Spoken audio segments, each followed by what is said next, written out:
Viewer voice messages. All right, ladies and gentlemen, we got a bunch to get through. Let's go ahead and knock some out today. We're going to start at the top here. We're going to mostly rip through the ones at the top just kind of because of free agency and all that. I'm assuming they're very topical. So let's go ahead and start with Ricky. Hey, yo, what up, James? It's What's Ricky, up, dude? man. Just wanted to check in with you, boy. Love the channel. I just wanted to say I watched your video on the draft and your hesitation about taking a wide receiver in the first round, bro. I don't really care about taking a wide receiver. We can't really ain't gonna affect me. But what I did want to say was that Omar Cooper pick that you had in the second round, man. You didn't notice him, but Anthony Hill Jr. is gonna be there and he's going to be our pick if he's there. And I'll tell you why. You know who his coach was for the Texas defense in 2024 when we took Vernon Broughton out of Texas, who happened to be co-captain of that Texas defense with them? Yeah, that was Anthony Hill Jr., bro. He got the size, he got the athleticism, he got the leadership skills that this team's going to need after we move on from DeMario. So I thought I'd just let you in on that little secret, bro. Whether we go wide receiver or not in the first round, I'm telling you, man, second round, watch out. Anthony Hill Jr., linebacker out of Texas. He's going to be in black and gold soon, baby. All right, franchise. Take care, bro. Bye. There you go. A golden tidbit right there, ladies and gentlemen. Anthony Hill Jr. Certainly, it depends on. We've talked about it before with some of this, where some dominoes might fall, right? If Arvell Reese, if Sonny Styles are not available, then all of a sudden the Saints got to decide when they're going to add depth to the linebacker room. Is it Jacob Rodriguez? Is it Anthony Hill? Is it my guy, Red Murdoch? Boom. Is it Harold Perkins Jr.? Could be any of those guys, right? So everyone's on the table. We know what the Saints look for. They look for experience. They look for reps, big programs, team captains, things like that. So if Anthony Hill Jr. is checking those boxes and he's available in the rounds, then yeah, he absolutely could be in play. So good shout there. All right, next up is Billy. Hey, what's up, James? What's up, man? How's it going? Franchise. Billy here. If you don't remember from my last call, What's up, big dog? I am the diehard Louisville Cardinals and Saints fan that called in about Tyler Shough. Absolutely. Wanted to call back in and talk about Chris Bell because he's been heavily, linked and rumored to the Saints. Maybe will be the pick at 42. He just took his top 30 visit with the Saints recently. So just want to give some insight on him as a player and kind of get your thoughts on how you view him as well. So he's kind of interesting. He's one of the rare in the NIL era, one of the rare players that's stuck around Louisville since he was a freshman. He had the opportunity to leave last year.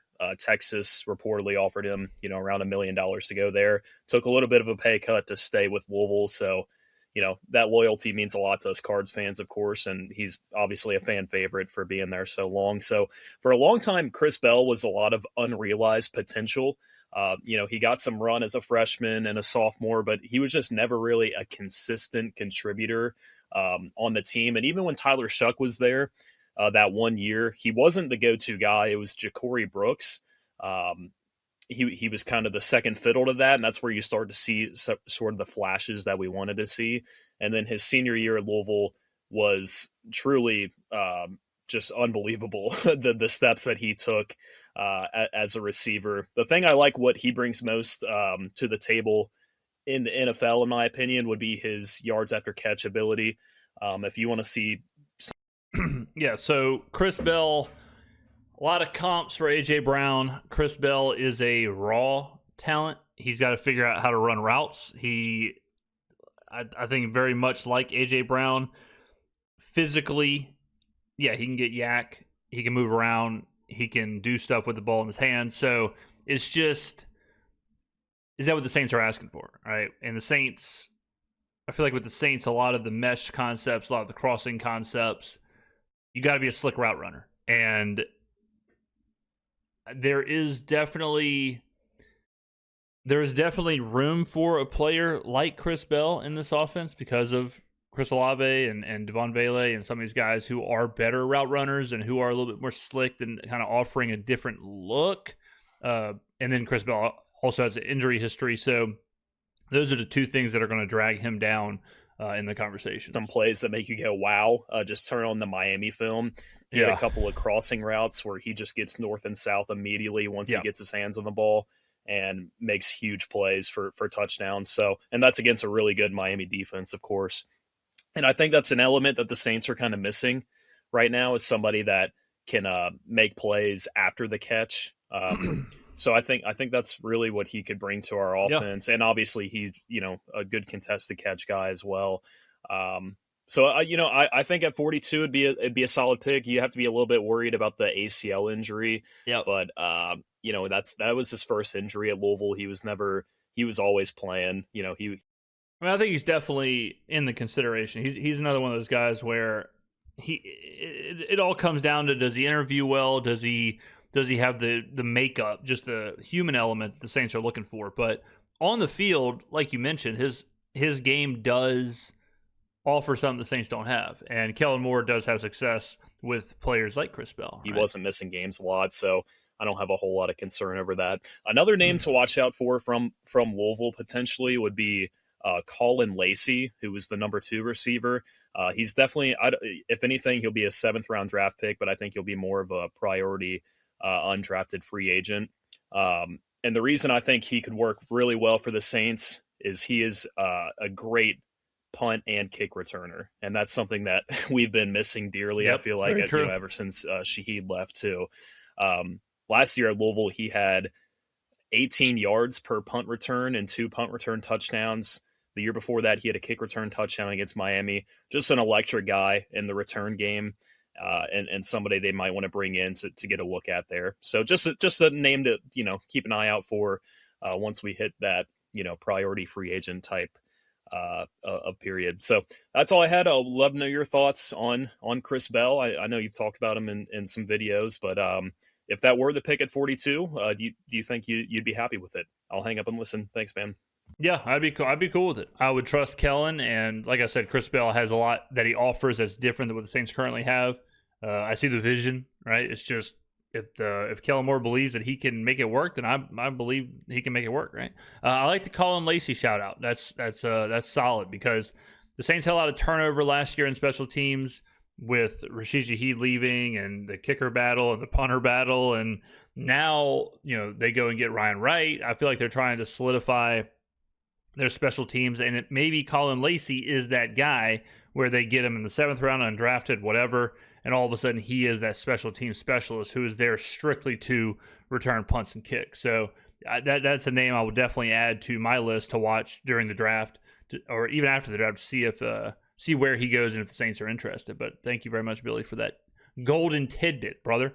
All right, next up is Marcelo. James, face of the franchise. It's Marcelo from Louisiana. What's up, Marcelo? Calling you after the first day of free agency. Love the direction that the team's going. Yes. The vision is there.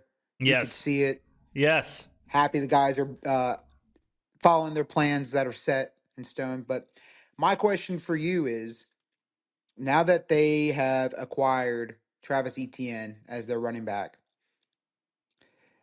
do you see the Saints drafting another running back in this draft, or is Audric Estime going to be the 2 in the 1-2 punch of this running back field? Let me know what you think. I think it's less of a must, obviously, now. Like, if, let's just say Jeremiah Love is there, I think they still take a look at it. Like, I think they still look at Jeremiah Love and they're like, okay, maybe, how do we do this? How do we operate? Whatever.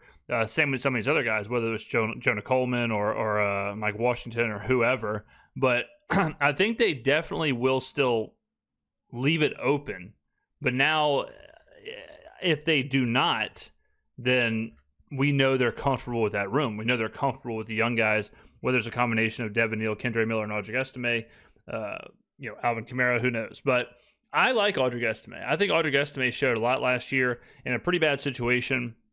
I like how he runs. I think he offers something that we need with that just kind of grinded out, like a powerful back, especially to pair that with Travis Etienne. So I like him. If it was me, and we didn't draft somebody, I would go Etienne and Estime if it was me. I think he's sneaky.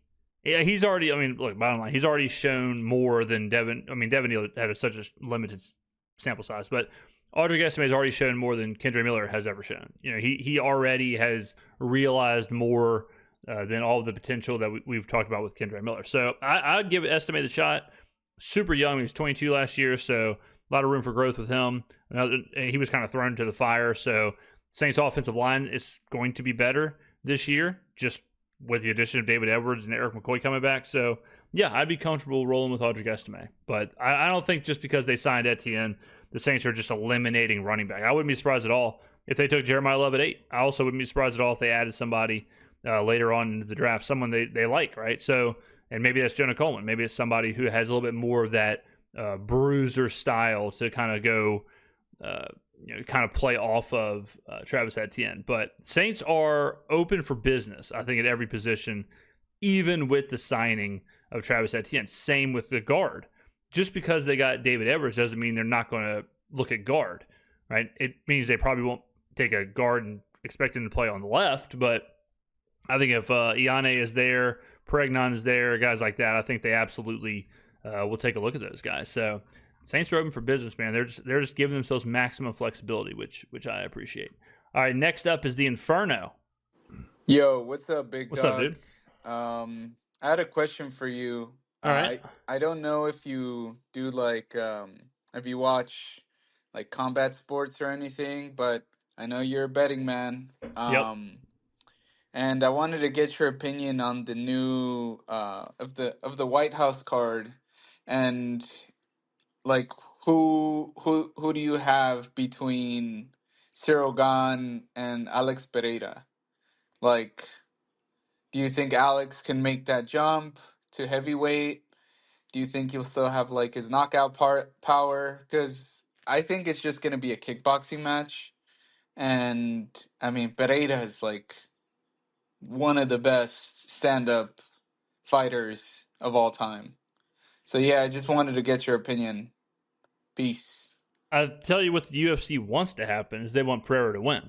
They don't want Cyril Gahn to win. They don't want Justin Gaethje to win. Like, they want their guys to win. They need stars. Every time Alex Pereira loses is a loss for the UFC. Okay, so I think the White House card overall disappointing, but it's disappointing for the same reason that Stranger Things was disappointing and Game of Thrones was disappointing, is that, oh, look how crazy this is. So I have some of my trading cards on my desk. The top card, Colin Lacey. Just saw it.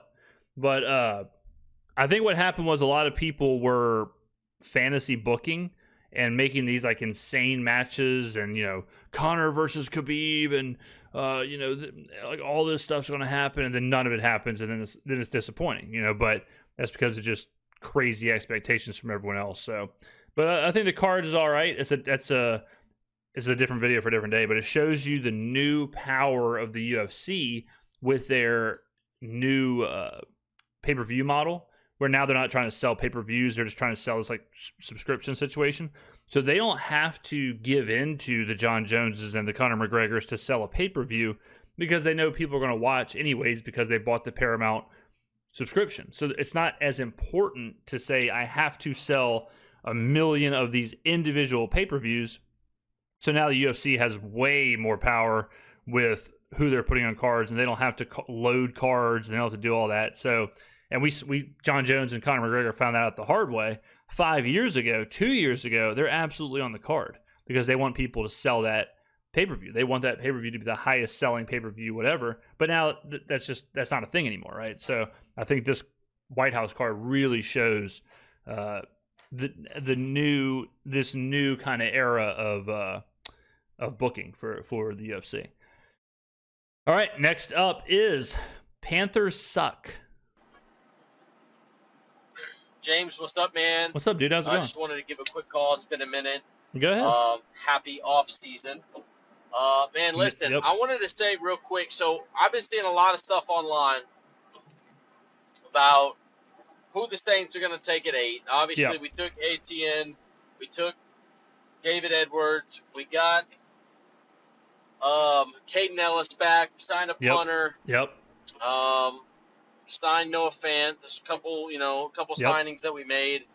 Man, I just want to say that whoever, and whatever the plan is for the draft, I trust the staff. Hell yeah. I trust Mickey Loomis. I trust Kellen Moore and Brandon Staley. If they want to take a guard or a tackle, so be it. If they want to take a wide receiver, so be it. If they somehow want to take Jeremiah Love and he's still there, so be it. Yep. I'm to the point now where I just have to believe in the vision. I have to believe that they have a plan. They have showed time and time again that there is a plan that they are looking to execute.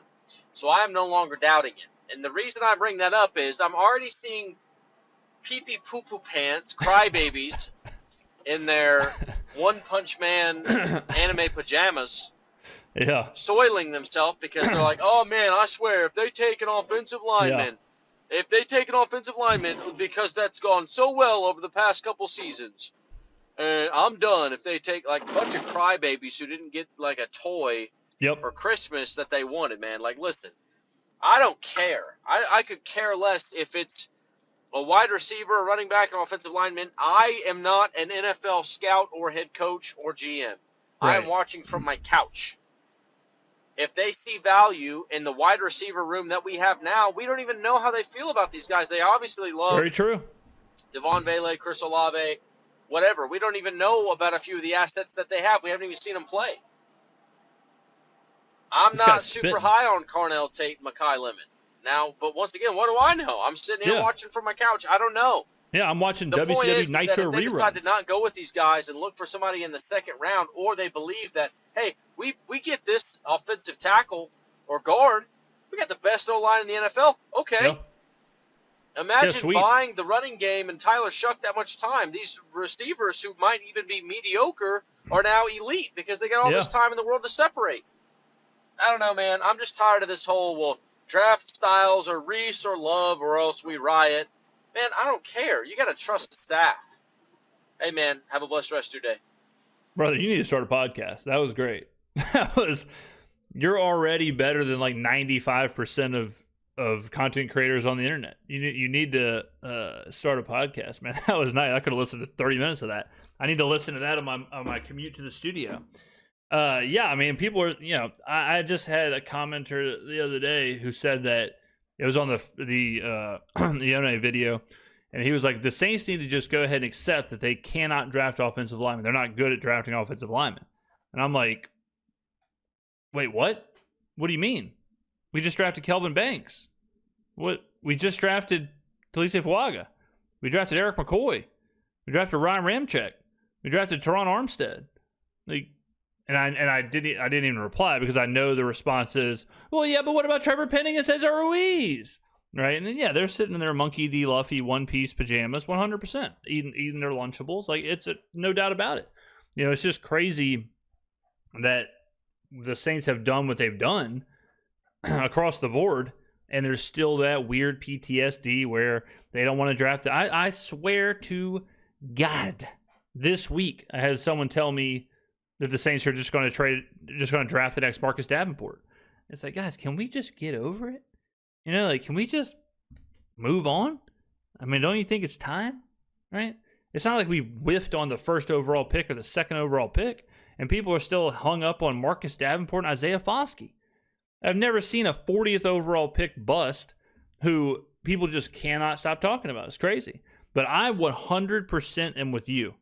I don't care who they draft, and I don't care in what rounds. And it's weird because I think people are used to, and by people I mean like content creators, are used to this debate of this player, that player, this player, that player, this player, that player. It has to be this player. It can't be this player. It has to be this player. And in reality, right now, it's just kind of up in the air. And it's kind of a weird place to be in. And it's kind of a strange universe when they could draft anyone. If they drafted any combination of Arvell Reese, Jeremiah Love, Sonny Styles, Reuben Bain, David Bailey, Francis Maui-Noah, Caleb Downs, Mansour Delaney, Carnell Tate, Spencer Fanu, Mekhi Lemon, Ione, any of these guys. Like, if they drafted any of those guys, it's like, all right, I mean, whatever. Like, okay, sure. But it's crazy to be like, they got to draft Mansour Delaney. If they draft if they draft Mekhi Lemon instead of Mansour Delaney, that's a huge mistake. It's like, is it? You know, like, there's a bunch of rounds. You never know who they're going to get in the second or the third or the fourth or the fifth. Like, we don't know how this is going to play out. You know, but I think this front office and coaching staff, like you said, they have earned the right to do it. They have earned the right to say, look, we know what we're doing. We have a plan. Just trust us in this plan. Like you said, who the hell am I with pockets full of pizza rolls? You know, I'm sitting here with Totino's coming out of the toaster oven, just running with a plate of them to my couch to watch TV. Like, who am I to sit there, wipe my hand on my shirt there, get the pepperoni pizza dust off of me, and tell Kellen Moore that he's a fool because he took, Caleb Downs 8th overall and then waited to take Elijah Surratt in the second round. If that's what he does, that's what he does. Flip-flop lollipop. If he takes Mekhi Lemon 8th overall and then takes whoever, a cornerback in the second round, all right, sure. Full faith in these guys. 100% I agree with you. Next up, great call, man. Great call. Next up is Anonymous. What's up? I have a quick question. What's up, man? Why does it make sense to give the opposition's linebacker $24 million guaranteed, $33 million for 3 years, which is essentially $11 million a year? Yep. When we had a better linebacker that we let go, and he pretty much got paid the same annual $11 million a year, and we would have saved on voided money by keeping him for those 2 years instead of Caden Ellis, who's worse. It's also over 31, if I'm not mistaken, and it's not a better linebacker. Like, I don't understand the signing. Now, would it also make sense? I don't know if it's happened yet by the time you listen to this voice message, but would it also make sense to sign Cam Jordan after his money gets voided at 4 p.m. on March 11th? Like, if you guys are going to sign these players, you should sign them before the money voids, because if anything, you're losing extra money for no apparent reason. Let me know what you think, please. I think first of all, Ellis is, 6 years younger than DeMario, but I would assume the timeline also is different, where if they're thinking DeMario plays 1 more year, maybe 2 more years, then they're thinking, all right, well, we got to deal with all of that money in those 1 year, 2 year situation. Whereas Ellis, we might be able to restructure and then push years and push bonuses and turn the salary into a bonus and then prorate that, and it gives us more flexibility. He also fits the timeline a little bit better. He also is a different player than DeMario. Ellis is a better blitzer and all that. So maybe it was a combination of the flexibility, the money, the age difference, and then what they're asking him to do versus what DeMario does. I'm just guessing. But I think that's probably what went into it, because it obviously wasn't just the AAV. It wasn't just the average amount, because like you said, they're relatively similar. So I would assume it has something to do with the structure and the vehicle of the actual contract, of what their plan is, how they plan on maneuvering that money or whatever, and then the actual what they're going to ask Caden Ellis to do versus what they would have asked DeMario to do. So that's it. Also might have been a thing where DeMario, if he's there, maybe they feel like it might stunt the development of Stutzman or whatever. Maybe they feel like they're ready to turn that page where DeMario's on the field and he's getting 80% of the snaps, and they want a different situation. They want a different ratio where maybe it's more 50-50, or maybe it's more 60-40 Stutzman or whatever, and or maybe they want to open themselves up to draft somebody, and so a lot of different moving pieces there. But I don't think it's just as easy as like AAV versus AAV. But I mean, hey, that's certainly, we'll see how it plays out. I mean, that's certainly something to look at for sure. All right, next up is Chance, in parentheses, not so depressed Saints fan.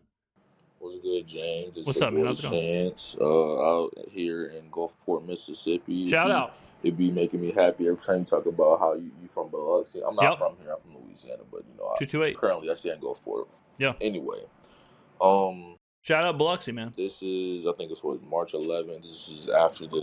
Man, I'm trying to think where I was. I was just somewhere, and someone asked me where I'm from, and I said Biloxi, and they were like, "Oh, we're rivals. I'm from Gulfport."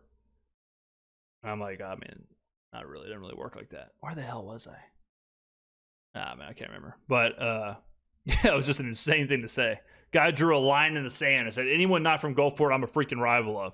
After day one of free agency, you probably talked about this before, but I wanted your opinion on like the whole Travis Etienne thing. Personally, I feel like it's really stupid how everybody in the league is thinking that we're gonna. One, I think it's really stupid if we just cut Alvin Kamara, like for money's sake, and like why can't there be a 1-2? Like everybody in the league, basically. I'm not gonna say everybody in the league, but mostly the good teams have a 1-2 punch in the league, and I don't know why people just can't accept or be cool with the fact that it's gonna be Travis and AK. You know what I'm saying? It's gonna take a lot of stuff off of Alvin. He ain't really been healthy in the past 3 years. He isn't currently but outside of like Drew Brees and Michael Thomas, he's my favorite center of all time. So I love Alvin to death, but like there's got to be something that has to change, and I'm honestly happy with it. I love Travis Etienne. I think it might be a stretch to say that he kind of plays like a younger Alvin. I don't think he was like. I don't really think Jacksonville really utilized his receiving ability. So I mean that'd be kind of cool. We got David Edwards. I'm not really familiar, but after I looked at the PFF grades and I compared him and Caesar, I don't think he's gonna be a right guard. I think he's gonna be left guard. But yeah, he's the starting left guard. I mean, go ahead and pencil that one in. We definitely upgraded there. Who else did we get? We got Bryant, bro. I don't know who our punter is currently, but brother was. I don't know why we didn't get rid of him a long time ago. Kai Kroger, we traded him. Don't worry, brother. Now we got Ryan Wright. I miss Blake Gillikin. I miss Thomas Morstead, but I'm glad we got a punter. And who else did we get? Noah Fant. I don't know how that's gonna. I don't know if that basically confirms that we're probably not gonna have Foster. Yes, it does. Or who's another tight end? We got Juwan Foster, Jack Stoll. Taysom's probably. Yeah, he's gone as well. I don't know the Noah Fant thing. I'm not really sure how I feel about that, but yeah. So like, what's your take on the whole Travis Etienne and Alvin Kamara thing? It can work. There is a world where it works, but they have to be very specific of how they use Alvin. Alvin is not good at what Travis Etienne is good at. So if they only use Alvin to do outside zone stuff, if all of a sudden they start running that out of nowhere, even though the Saints were like bottom 5 in outside zone uses last year, if Alvin is more of a receiver or he's more of a, like if they use him very specifically and very differently, then okay. I still think you need it, and maybe Alvin's even more of like, whatever, your third inches guy, your third and short guy in different kind of runs in a different situation than how you would utilize Travis at the end. There is a world where it does work, but then it basically punts on your group of young guys, right? Because you can't have Etienne and Alvin 1-2 and then have this big block of Kendre Miller, Devin Neal, and Audric Estime. So more than likely, 2 of those guys are just, it's a wrap, right? And then the other guys getting very minimal work as long as the other 2 are healthy, right? So is that your plan? Like, how much longer is Alvin going to play? Is it worth it? Does that line up with what you want to do? Obviously, you can't draft somebody if you're doing that, because then you're going to go, what? You're going to go Etienne, Alvin, drafted running back, and then Kendre Miller, Devin Neal, Audric Estime. That's not going to happen. You're not going to have 6 running backs, right? So it's a little complicated. Strictly X's and O's, strictly on the field, it could work, but Alvin will have to be used in a super specific package, and you also don't know if he wants to do that. Like what he absolutely will not be is running back 1. So is he okay with that? Is he all right with being running back 2? Is he all right with playing 10 snaps or getting 10 touches a game? Maybe is he okay with that? Taking a different role? I don't know. So those kind of things you got to flesh out just as much as you flesh out like on the field. In a vacuum, yeah, sure. Having both of them on the field, it would be unique, and you could move each player around, and it'd be difficult for the defense and would provide some extra wrinkles or whatever. But what does that mean for the other running backs? What's that mean for their snap share? How are you going to use them? Who's doing what? So it's just a little more complicated than 2 good running backs is sweet. So let's rock and roll, right? But there is definitely a world where it could work. All right, next up is Anonymous. Hey, James. Hey. It's Josh here. Been What's up, Josh? listening to your content the last 2 years, or Thank about you. 2 years. Thank you, man. And I love the content. Love listening to Thank you. I appreciate that. And I had a question on what were your thoughts on. Yeah, I go got ahead. 2 questions. All right. What are your thoughts on the Trent McDuffie trade from the Chiefs to the Rams? Yeah, the Rams don't care about picks. I'll tell you that much. The Rams are, they are going all in for that first round pick. Yeah. And do you think that could be a sign of the Chiefs thinking about trading up in the draft ahead of us to try and take Jeremiah Love? And if they do that, maybe, or if there's any type of suspicion on the Saints side of doing that, do you think the Saints should try and trade up to get him? Or would you just stay back and just hope that he falls to you? All right. Thanks for your time. So this love the was content. Love listening to you. Thank you, man. I appreciate that. You have a good day too. So this was before the Travis Etienne thing. So, but yeah, I think anytime you add a bunch of picks, it allows you to maneuver because then you can package picks and move up and down. The Chiefs did also sign Kenneth Walker, so I don't think they are in the Jeremiah Love business. I think they still could be if he does fall or if they could get him, but again, I don't think he's going to. I think he's pretty much guaranteed to go top 5. So I don't think any of these teams, I don't think the Saints or the Chiefs are expecting Love to be there, which is probably also why they got Kenneth Walker and Travis Etienne, where they'll say, you know what, this is easier. Like, let's just sign the guy instead of going into the draft and having to trade up and having to sweat out if he's going to be there or whatever else. So, but yeah, McDuffie, big haul, but the Rams are going in.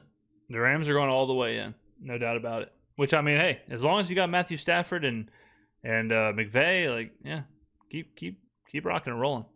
All right, next up is Kai Joseph. What's good, James? What's up, man? Love the videos, brother.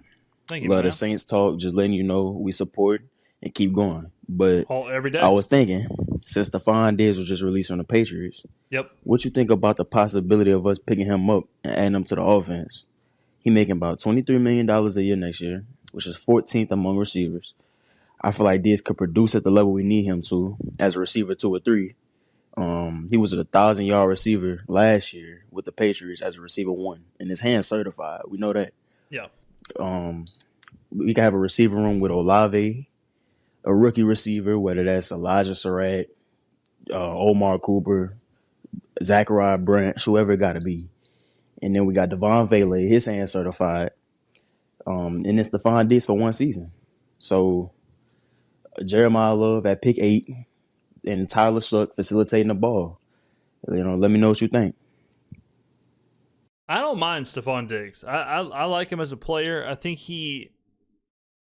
so in hockey, there's a guy, Ryan Reeves, who is like this just badass, tough guy, enforcer. And I always in the past, I've always liked to bet on teams that have Ryan Reeves because they're just a tougher team. And he instills kind of a tougher mindset on the ice. I feel like Stefon Diggs is very similar to that, where he is certainly fiery and controversial, I think, to a certain extent, but he does add a brand of toughness, and I don't hate that because I think the Saints could use a little bit of that. Now, the money would have to work out, and the Saints are just not in the situation where I think they need to be spending $80 million, $100 million on a wide receiver.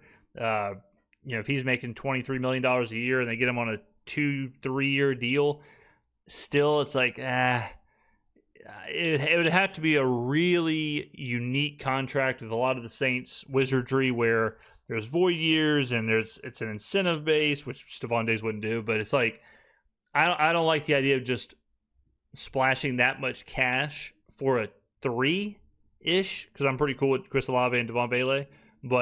And if you splash, he absolutely would become the 2, So I don't hate it in a vacuum because I do like Diggs. I like the player he is. I think the Saints would utilize him well, and he does provide something I think the Saints would need with that, like super tough 3rd and 7, 3rd and 8. Go, just give him the ball, let him work.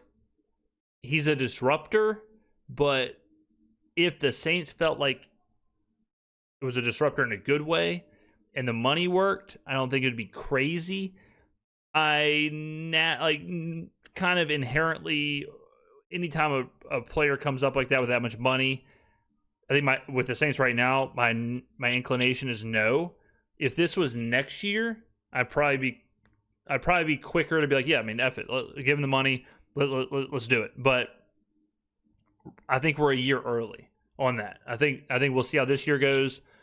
Take some of the hit from Cam, DeMario, Taysom, Foster, like whatever. Take the hit from some of these older guys, and then next year, I think you risk it for the biscuit a little bit and just say like, okay, go get Stefon Diggs, whatever, and then push for a Super Bowl, push for a deep playoff run. But I think we're a year early on that. But I do like him as a player. I really do. I like him as a player. I like what he brings to a team. But good call, man. Good call. Appreciate the support. Next up is Boot Boy. Caleb Downs, welcome to the city of New Orleans. It is official. Jeremiah Love will not be getting to the number 8 spot, seems like. Yeah, so, I agree with that. That being said, Caleb Downs, welcome to the city. Sonny Styles, welcome to the city. Whichever one they can get at 8, I don't care. Oh, man. And David Edwards on the team, man. Oh, my gosh, Mickey Loomis.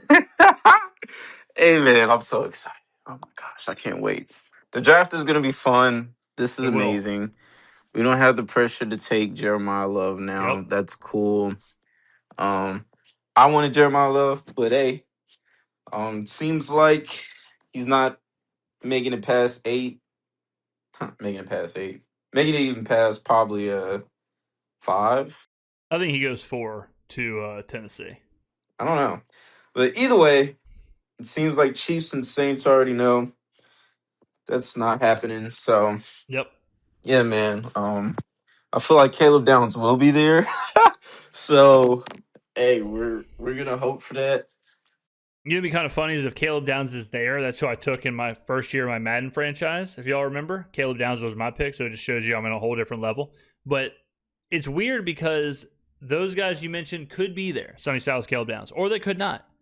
And I think the Saints have to prepare for anything and everything. So, like, it's going to go Mendoza. I think it would go Arvell Reese or David Bailey. Then let's say, then whatever. Let's say just however it plays out, but let's say they go. Then Love goes. Giants go.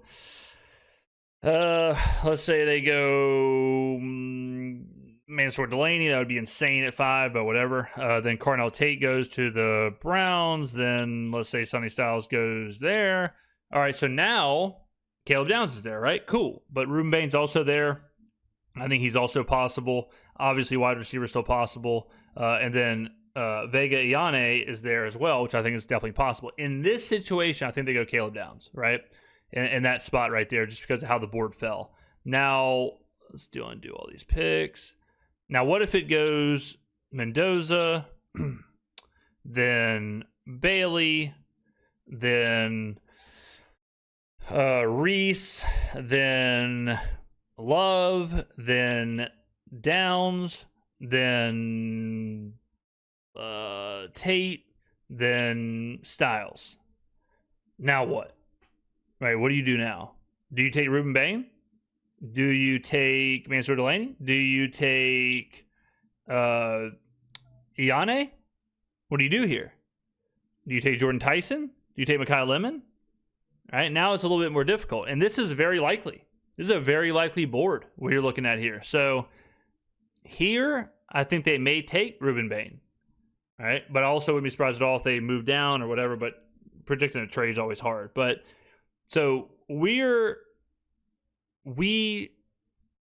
think it's likely we get Caleb Downs at 8, or he's available at 8. But there's definitely a world where he goes. And I think the Saints know that. I think the Saints are fully prepared for all their guys to go.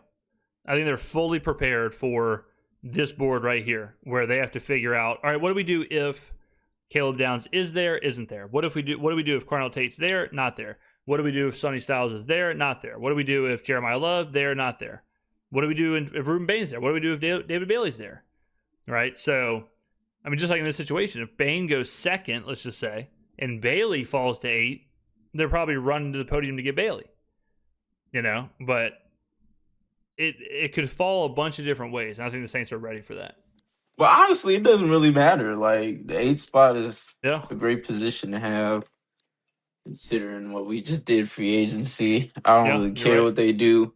I feel like this definitely is indicating defense. Defense for sure. Man, in the second round, we can go receiver. Oh, my gosh. I'm so excited. This should be fun. This is probably one of the best free agencies already. This is great. So I'm gonna leave it to you, Skrmetta, to give us your analysis, your takes on it.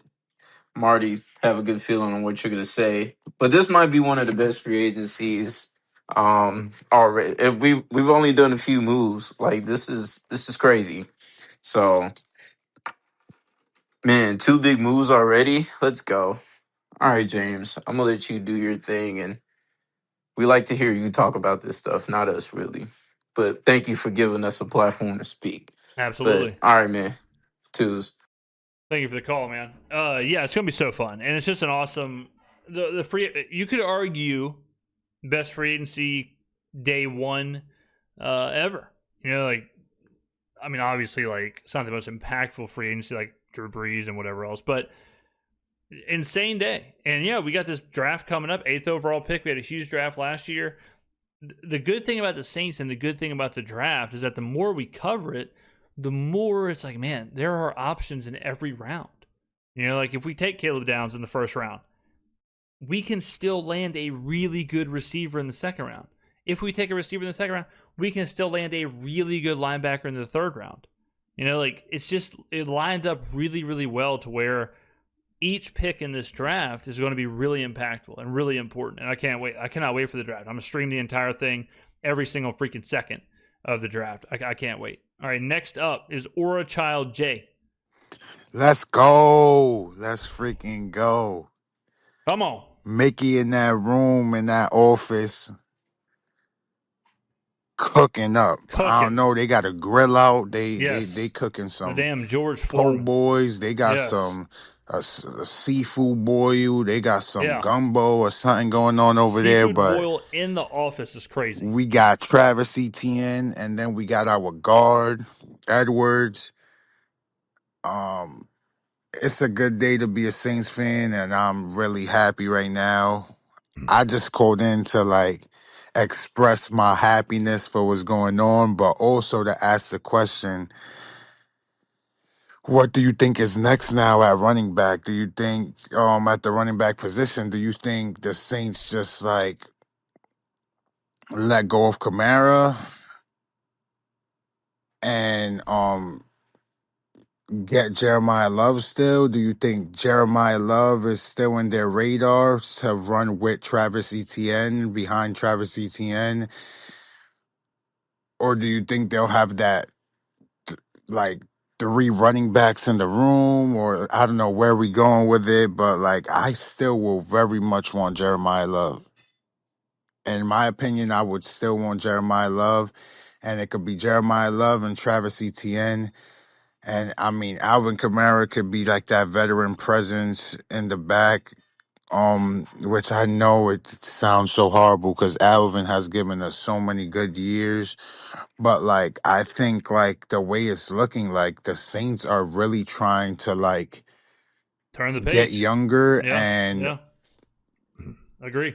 get rid of like the having to like take hits in the cap Yep. by like stretching out the money. And I don't know, like they let DeMario walk. I'm pretty sure Cam Jordan is probably gonna walk too. Looks like it, yeah. So I don't know, what do you think, James? Thank you for what you do, and let's go. Who that nation? Thank Let's you. go. Let's go. We getting back to that bowl. There you go. And I ain't talking about cereal. No, we're not talking about kicks. We're not talking about tricks and that damn rabbit. But yeah, I mean, that's the question, right? Like, okay, we got Travis Etienne. What's the plan now? What's the plan? Is the plan Alvin Kamara 1A, 1B? Is the plan Alvin retires, walks, trade, whatever, and then we draft somebody, or we roll with Audric Estime or Devin Neal or Kendre Miller, or like. And then you got to figure that out, right? It's like a four-pronged approach where, all right, you got Etienne figured out. All right, that's step one. Step two, who's the backup? Is it Alvin? Is it a drafted player? Is it one of the young guys you already have? Step three, or step four. Okay, what about the other guys? Like once you figure out what we just talked about, what happens to Kendre Miller? What happens to Devin Neal? What happens to Audric Estime? What is the plan there? Kind of similar to the wide receiver room. Not as much because I think we know with the wide receivers, but like the Bub Meanses of the world and the Mason Tiptons of the world, like okay, I think they're obviously kind of not part of the plan. Is Kendre Miller part of the plan? Is Audric Estime part of the plan? Is Devin Neal still part of the plan? They drafted Devin Neal, right? They drafted him last year. It seems like very quick to just all of a sudden say, nope, all right, see ya. We're drafting whoever, and now it's Alvin, drafted player, and Travis Etienne, and then Kendre Miller, Audric Estime, Devin Neal put an egg in their shoe and beat it. Like that seems kind of surprising, So, but those are decisions that the front office have to make, and we just sit back and watch, and it'll be interesting to see how they play it out. All right, next up is North of NOLA. What up, James? What's up, Mr. man? Skrmetta, face of the franchise. Best in the business. This is North of NOLA calling in again. Coming out of Vancouver, right? Vancouver, BC, yep. Canada. Vancouver, British Columbia. I just wanted to call today to talk about the draft because, what else is there to talk about football-wise right now? Yep, well, free agency. But this was 6 days ago, by the way. Jeremiah Love. Yeah. Now, that boy. I know you and myself especially are very high on Jeremiah Love. Yep. And I would love, no pun intended, but always intended. Always. I was about to say that. To have him. However, I can't let myself be fully convinced that he's going to be there at 8. I mean, if he is, fuck it. Take him without a second thought. There you go. Originally, I wasn't very high on him. And then I started watching more highlights and started thinking about it in my head. Yep. And, what would that mean for the running back room? That was my biggest concern. Because, big question. I love AK. AK is probably my favorite player that's currently on the roster. No hate to any others, but, it's AK. But who would we... Yeah, I was thinking about that the other day. I would say he's my second favorite Saint ever behind Brees. I mean, I love him like a brother. Love him. Cut or trade or get rid of. The only person I can see us dropping without a question is Kendre Miller. Yeah. Because if I had to decide, I think Kendre is the odd man out. Mind you, Kendre Miller's had a few good runs, but for me, it's been too far in between. And the amount of injuries that he's had, I think it's time to cut our losses with Kendre. And then keep Audric Estime, keep Devin Neal. Right. Because Devin Neal could turn out to be pretty good. I think with a little bit of time, he'd be great. Audric Estime, if we continue to build his stock, I think eventually we could possibly trade him, or if we felt like it, keep him. Because who knows what's going to go on with... Yeah, I mean, I've shared this before, and I don't want to, I'm not trying to, pick on Kendre Miller, but He's been here for 3 years, okay? He has never had a run over 20 yards. His longest run ever is 18 yards. He did it twice. He did it twice. Did it in 2023 and once in 2025. The most yards he's ever had in a game was 65? 73. The most yards he's ever had in a game was 73. All right, 13 for 73 with an 18-yard run. All right, so I know he's like supposed to be this dynamic player or whatever, and a lot of flash and all that, but if you look at like Audric Estime, right? Audric Estime is 22 years old, so he played in one season with us, obviously, and he had a 32-yard run and he had a 94-yard game. Okay, now they were in the same game, whatever, but I think and then Devin Neal being drafted by this coaching staff and Kendre Miller being drafted by the previous coaching staff, I think it just puts Kendre Miller as the odd man out across the board. AK in the next 2 to 3 years, max. Whether he gets traded or cut, or which I personally could never see the Saints do, and I would riot if we cut AK.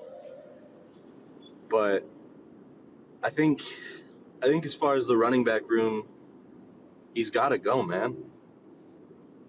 He can't supply what it needs or what we need. But back to my original question: who do you think, if Jeremiah Love isn't there, that we could take? Because I'm pretty sure Tennessee is also high on him. Yeah, he's going to Tennessee. He could be really good for Cam Ward and Cam Ward's development. Yep, true. But anyways, thank you for your time, brother. I know you've been grinding in the offseason. I know it's kind of slow for you, but much love. Appreciate the content. Peace. Thank you, man. I always appreciate the call, man. I got to get up to Vancouver. I've always heard Vancouver's sweet. But, yeah, I mean, this kind of answered itself with the Travis Etienne thing as far as, like, what do we do if we don't get Jeremiah Love? But I agree. I think the Saints figured out quickly, like, he's not going to be there at 8, and we don't want to trade up. So let's figure something else out, and that something else was Travis Etienne. So there you go. All right, ladies and gentlemen, let's go ahead and stop it there. Almost an hour long. Do we do a couple more? Let's do a couple more. Why not? This is Cal B. What's up, James? It's Kyle. What's up, man? How's it going?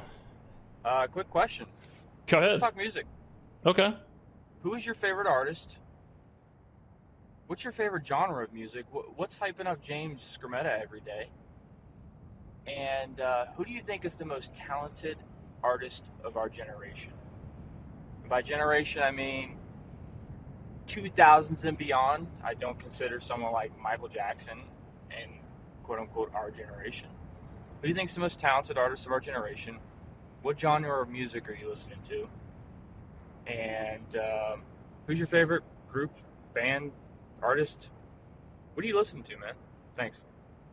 So it's kind of crazy, but I feel like a lot of people are going through this. But I don't really listen to a lot of music. I listen to a lot of like podcasts or YouTube videos or whatever, or like games or stuff like that. Like if I'm in the gym, most of the time I'll put on, if a game is on, or if I'm listening to a podcast, or I'll catch up on whatever YouTube thing. But it was like a hard switch hit. Like I used to listen to like a lot of rap in the gym and all that, and then I just all of a sudden stopped. Just all of a sudden stopped listening to it and made this big shift. Sometimes I don't even listen to music in the gym. I'll go no AirPods. I'll just straight up nothing. Just the sounds of the clanging and the banging. I'm a very thematic listener. So like if I'm at a beach, I'm listening to beachy music, right? Like I'm listening to Jimmy Buffett. I'm listening to Bob Seger. I'm listening to Fleetwood Mac. If I'm at the pool, same thing. If I'm at a crawfish boil, like Zydeco's on. Like I'm listening to the Lost Bayou Ramblers or something, or Tab Benoit, like something like that's happening, right? So it depends on the situation. I would say if I'm just putting music on, like in the gym recently, let me pull up my Spotify playlist. So I have like a Gains playlist. Maybe I'll share it one day. But It's called Bulbous Succulent Gains. And my favorite in the gym, I mean, it's got Avenged Sevenfold, Hail to the King, one of the greatest songs ever for lifting. But right now, my favorite band to lift to is Lost Horizon. Lost Horizon and Dream Evil. Those are the two that I lift to the most. Those, I mean, my God, if you can't get Dream Evil, I'm trying to find Chosen Ones by Dream Evil. Let's see, Dream Evil, Chasing the Dragon, The Chosen Ones, Dragon Slayer, like those songs, man. Chasing the Dragon, Book of Heavy Metal, my number one, Immortal, In Flames You Burn, like those songs right there. But God bless, if you can't PR your Zercher squat, I mean, I don't even know what to tell you. But yeah, I mean, I really don't. I listen to a lot of rock.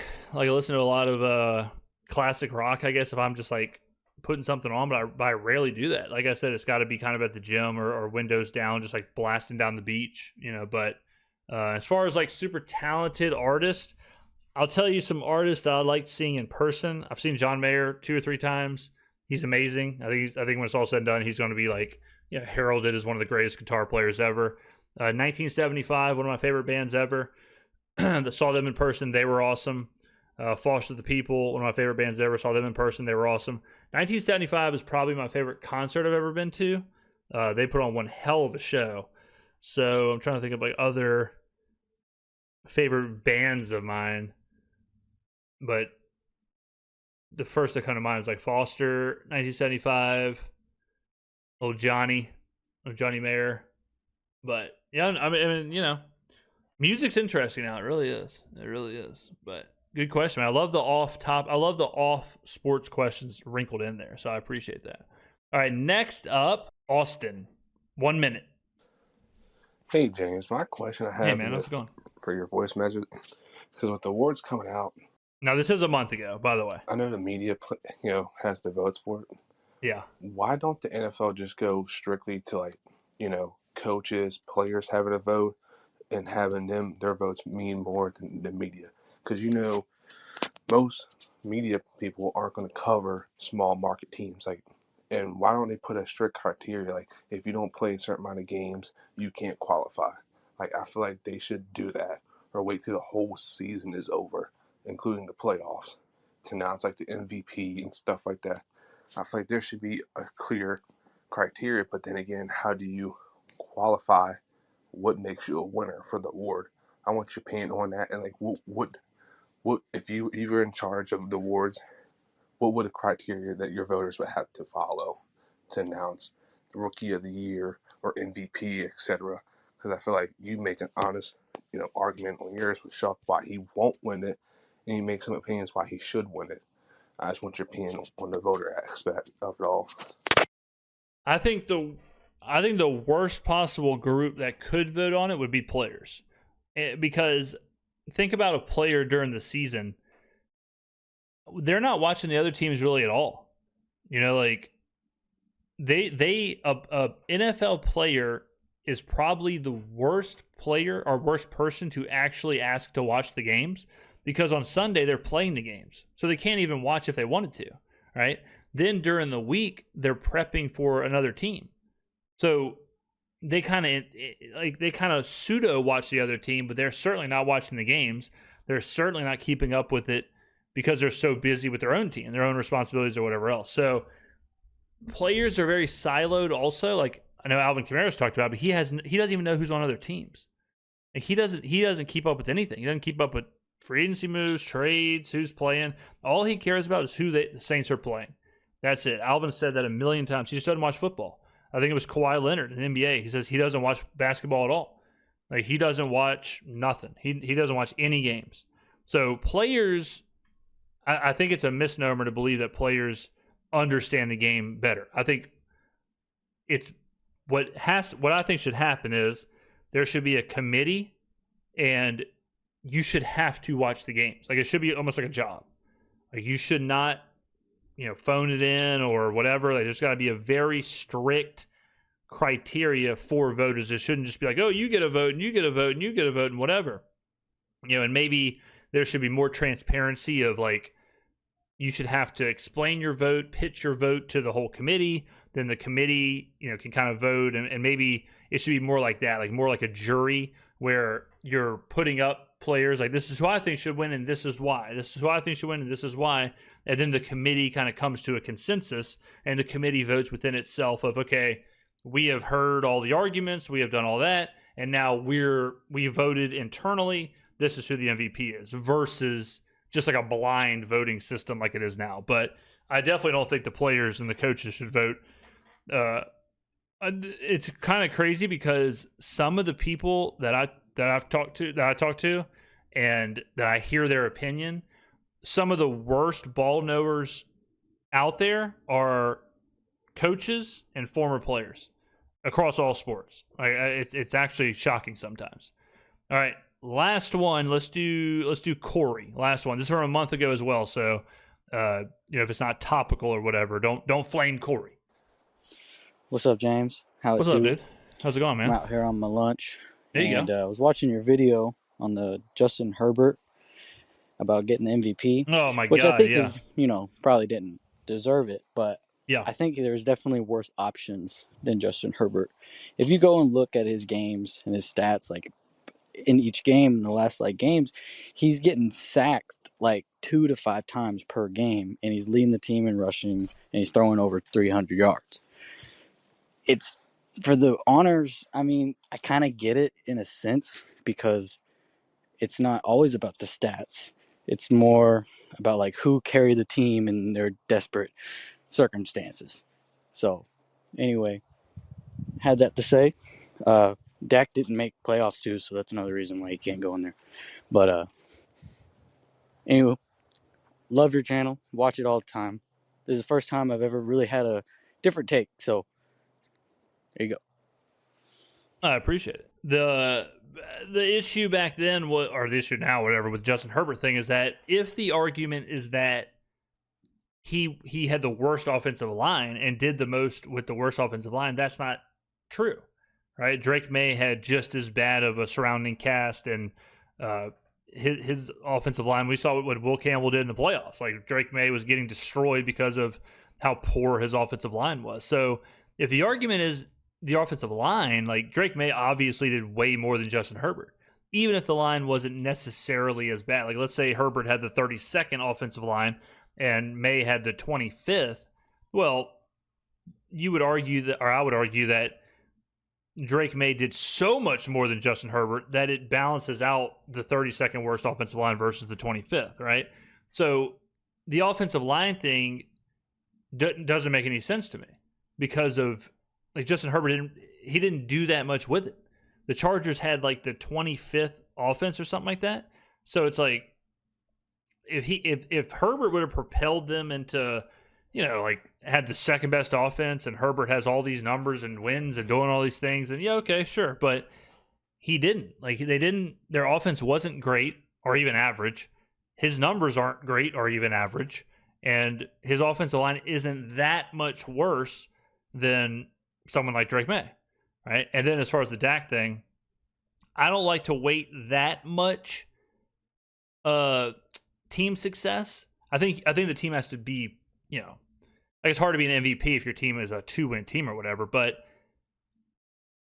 like I think there's a fine line of weighting team success with MVP, because then it's like, okay, well, it's kind of like the Heisman. Like, is it the best player in the country, or is it the best quarterback on the best team in the country?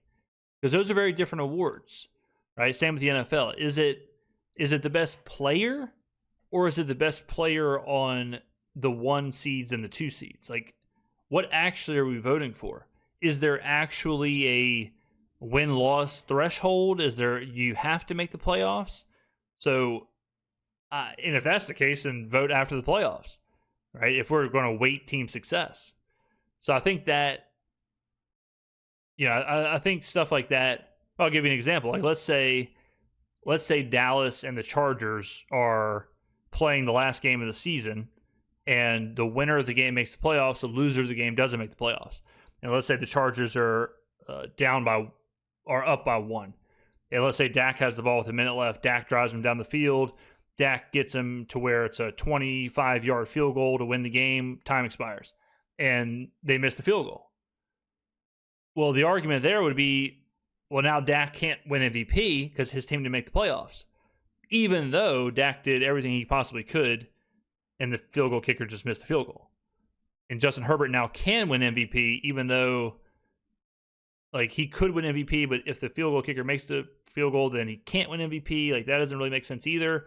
Why would Justin Herbert's MVP candidacy, why should it weigh on the result? You know, like he has no control over, right? So that's why I'm kind of on super weighted team results, like something like if you don't make the playoffs, you can't win it, something like that, because there's so much of a gray area there. But the Herbert thing was just missed the mark because the argument fell short. The argument fell short because it was all predicated on how good Herbert was with how bad of an offensive line. And the fact of the matter is, there were players with just as bad of an offensive line who were way better, right? So it was like right church, wrong pew, where if he would have voted for Drake May, he could have absolutely said Drake May's offensive line is terrible. He has no help around him. He has the worst supporting cast metrics, way worse than Justin Herbert's. You know, second year, whatever. He has all these numbers. He's doing all this stuff. He just missed the mark. So that's what it was. And he deserved to be called out. And I think he lost a lot of credibility. All right, we'll end it there. It's over an hour now. Thank you very much for watching, ladies and gentlemen. Thank you for all the calls. Keep them coming in. My apologies for letting these get piled up, but it's the nature of the beast sometimes. All right, thank you for watching, and I will see you in the next video. Peace.